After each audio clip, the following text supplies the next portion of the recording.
TV presents moms కిచెన్కి స్వాగతం.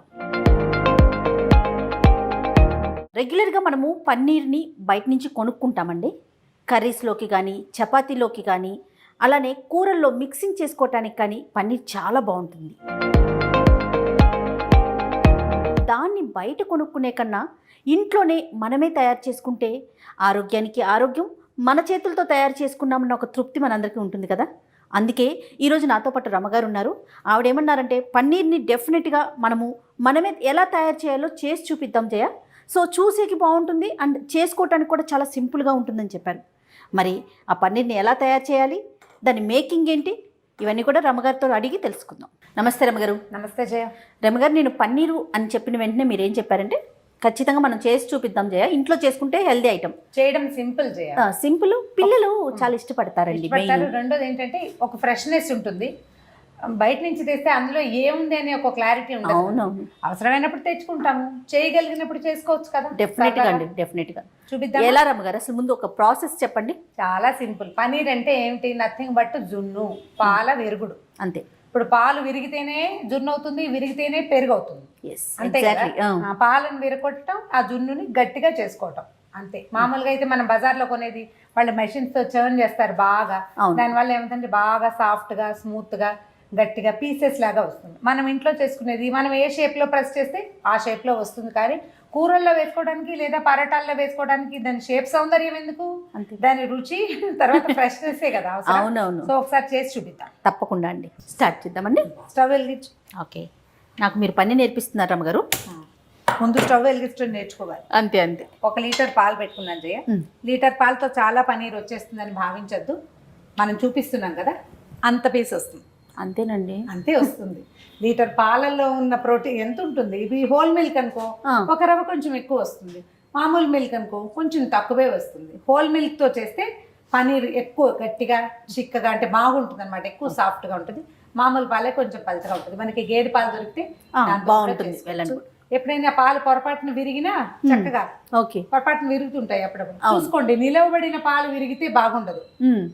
ఏదైనా పొరపాటున ఏ నిమ్మరసమో పడిపోయి చిటుక్కుని విరిగిపోయి అలా అయితే మనం దీన్ని పన్నీర్ లాగా చేసేసుకోవచ్చు. చాలా చేయొచ్చు పన్నీర్ తోటి. కూరలు చేసుకుంటాము, కూరల్లో వేసుకుంటాం, పరోటాలు చేసుకోవచ్చు, తర్వాత రైస్ చేసుకోవచ్చు, తర్వాత పన్నీర్ తోటి స్వీట్లు చేసుకోవచ్చు. 2-3 రకాల రసమలై ఇలాంటివి పన్నీర్ తోటి. అవునండి, ఏది కావాలంటే అది చేసుకోవచ్చు.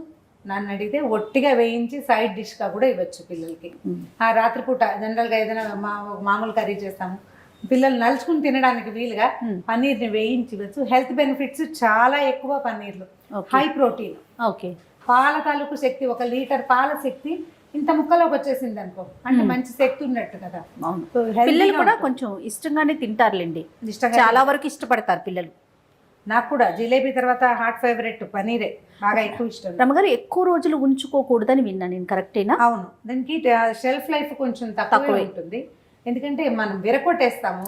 ఈవెన్ పాలు కూడా నిల్వ ఉంటాయా, ఉండవు కదా. పెరుగైతే పులిసిపోదు, అలాగే అది కూడా ఎక్కువ రోజులు నిల్వ పెట్టకూడదు. ఇవాళ చేసుకుంటే రేపు సాయంత్రం 2-3 రోజుల్లో, మనం ఇంట్లో చేసుకునేది ఒక 2-3 days లో వాడిస్తే లోపల తడి ఉండటం వల్ల బ్యాక్టీరియా డెవలప్ అవుతుంది. అవునవును, ఫ్రిడ్జ్ లో పెట్టుకోవాలి. వాడు మనం కొనుక్కొచ్చినా కూడా వాడేది 20 days 15 days వాడు ఇచ్చిన డేట్ ప్రకారమే యూజ్ చేయాలండి, లేకుంటే స్టమక్ తొందరగా అప్సెట్ అవుతుందంట. పనీర్ తో అప్సెట్ అయ్యే అవకాశం ఎక్కువ. కొంతమందికి డైజెస్ట్ కాదు కూడా పనీర్. చూసుకోవాలి పిల్లల అరుగుదల బట్టి. మరి చిట్టి పిల్లలకి పెట్టకూడదు. కొంచెం పెద్దవాళ్ళ వాళ్ళకు 5-7 years 6 years వస్తే పర్వాలేదు. మోతాదుగా అంత పెట్టేసేయకూడదు, చిన్న చిన్న ముక్కలుగా. వెన్న ఎలా పెడతాము, ఇంతే వెన్న పెడతాం కదా, అంత ముద్ద పెట్టంగా. అట్లాగే పన్నీర్ కూడా కొంచెం కొంచెం స్టమక్కి అలవాటు చేస్తే తర్వాత బాగానే ఉంటుంది. కొంచెం ఎక్కువ హెల్త్ బెనిఫిట్స్ ఉంటాయి కాబట్టి పనీర్ తీసుకుంటే హెల్తీగా బాగుంటుంది. మేమైతే ఎక్కువగా చపాతీలోకి కర్రీ కింద చేస్తాం రమ్మగారు ఈవినింగ్. నిన్న సాయంత్రం కూడా పన్నీర్ కర్రీని. అయితే పనీరే కర్రీగా కాకుండా చాలా కర్రీస్ లో యాడ్ చేసుకోవచ్చు. మిక్స్డ్ వెజ్ చేసుకుంటాము, అందులో వేసుకోవచ్చు. తర్వాత ఏ రాజమానో చేస్తాం, అందులో వేసుకోవచ్చు. చోలే చేస్తాము, అందులో వేసుకోవచ్చు. అన్నిట్లలో వేసుకోవచ్చు. పనీరు అది ఫిట్ కాని కూర ఉండదు, దేంట్లో అయినా మన దేంట్లోనే వేసుకోవచ్చు. ఆఖరికి మీరు బీరకాయ పులుసు కూర, సొరకాయ పులుసు కూర చేసినా అందులో కూడా పన్నీర్ వేసుకోవచ్చు. రుచిగా ఉంటుంది, పిల్లలు తినేస్తారు హాయిగా, టేస్ట్ బాగుంటుంది కదా. పాలు రమగారు సిమ్లో పెడదా, హైలో పెట్టినట్టున్నారు? ఓకేనా? కాగిపోనివ్వు, కాగేస్తే మనకి పాలు మరగంగానే ఒకసారి కాగిపోగానే పొంగు వస్తుంది.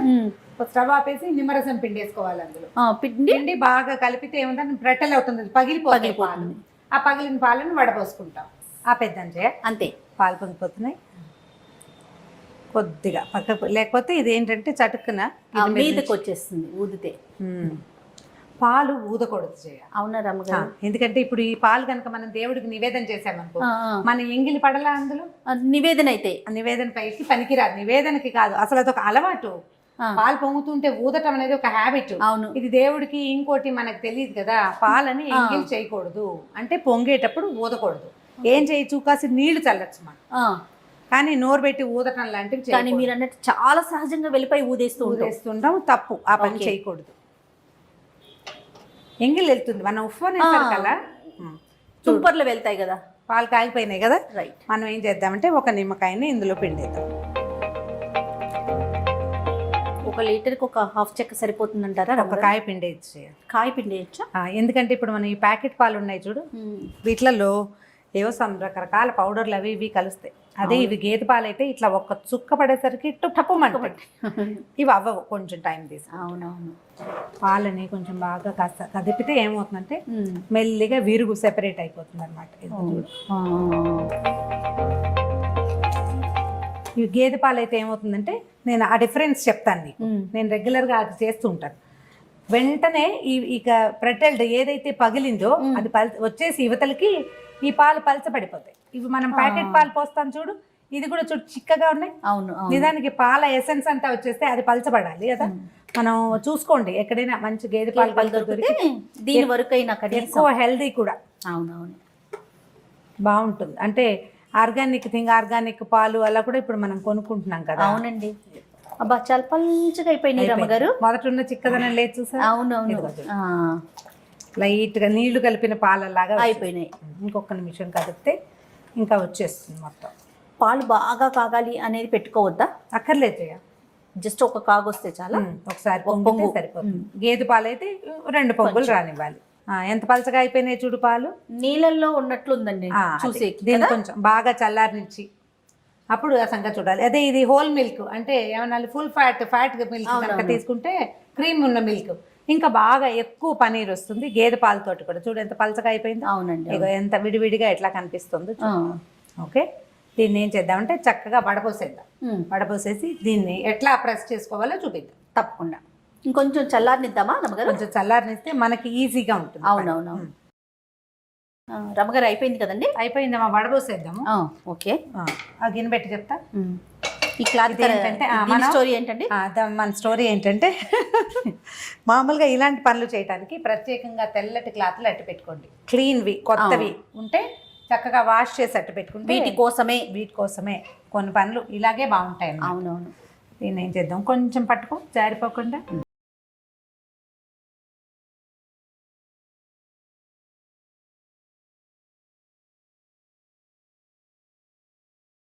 లీటర్ పాలు పోసాం మనం.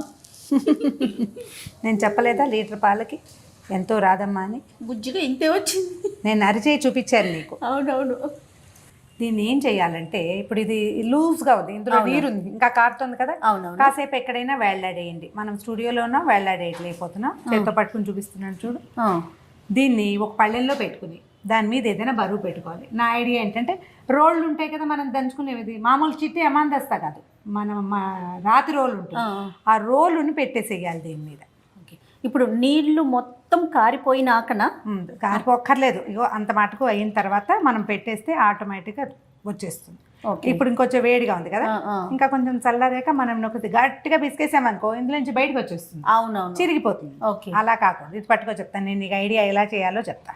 ఓకే, చూడు, ఇలాంటి ఒక పళ్ళెల్లో దీన్ని అలాగా పెట్టేయండి. ఇట్లా ఈ క్లాత్ ముడిని బయటకు వదిలేయండి.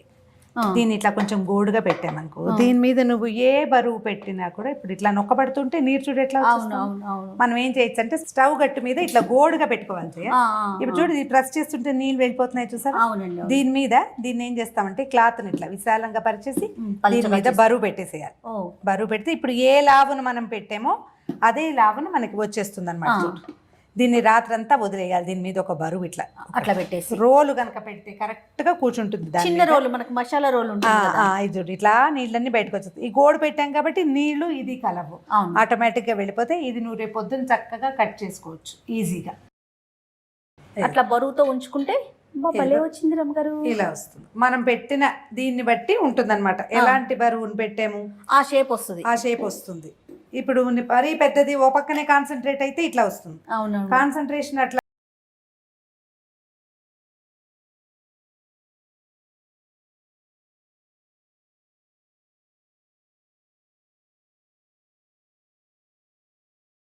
ఇదిగో బాబా ఎంత బాగా వచ్చినాయి రమ్మగారు. దీన్ని వేయించేసుకోవడం, నువ్వు కూరలో వేస్తావు, పరోటాల్లో వేస్తావు, ఏం చేస్తావో నీ ఇష్టం. అంతే. జస్ట్ మనం 2-3 జాగ్రత్తలు ఏం పాటించాలంటే, పాలల్లో పిండేటప్పుడు నిమ్మకాయ గింజలు పడనివ్వకండి. రసం తీసుకుని పోసుకోండి, అందులో డైరెక్ట్ గా పిండకండి. చటుకునే నిమ్మకాయ డిప్ప పడిపోయి ఆ గోళాలు లేకండి. మనం స్టూడియోలో కాబట్టి చూపించాం. అవును. తర్వాత ఈ పెట్టే బరువు నేను అనీవెన్ గా పెట్టాను కాబట్టి ఓ పక్కన పలసగా అయింది. దీన్ని కూడా మనం నలిపేసి పరోటాల్లో వాడేసుకుంటాం. ముక్కలు జాగ్రత్తగా కూరల్లో వేసేసుకుంటాం. ఇంకా చిట్టి చిట్టి ముక్కలు, మనకి ఎక్కువ మంది పిల్లలు ఉండి చిట్టి పిల్లలు ఉన్నారు, ఇదిగో ఎంత చిన్న ముక్క కావాలంటే అంత చిన్న ముక్క చేసుకోండి. Okay, super. పచ్చిది తినేయమంటారా? ఏమవుతుంది బా, షాప్లో దానికి దీనికి చాలా తేడా అనిపిస్తుందండి. ఎందుకంటే ఇది నిలవలేదు, ప్లస్ మనం చేసింది కదా, ఇందులో ఇంకేం కలపలేదు మనం, ఉట్టి నిమ్మ చెక్క తప్ప. అవును. అవి కూడా కట్ చేసేస్తారా? కట్ చేద్దాం, ఎందులో వేసేసుకుంటాం అంతే.